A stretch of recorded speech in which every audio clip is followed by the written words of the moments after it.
Hello everyone, my name is Austin from Marin Acura, and today I'll be showing you guys a tutorial on how to use your auto start stop feature on your 2017 Jaguar F-Pace.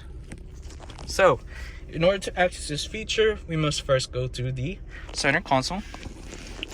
And once we get to the center console, what we're going to click on is this A right here, next to the shifter, with the arrow going around it. And what we're going to do, we're just going to press on it. Let me zoom in on the clock right here, and once we press on it, it's gonna say auto start stop off, and click on it again and it'll turn it back on.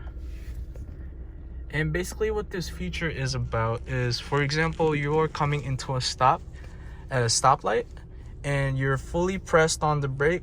What the car is gonna do is it will turn off its engine, maximizing fuel efficiency for your vehicle to get the most out of your gas mileage for your car.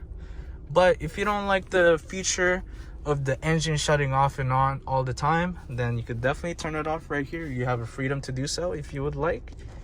And yeah, that would be it for this tutorial. My name is Austin from Marin Acura, and thank you guys for watching.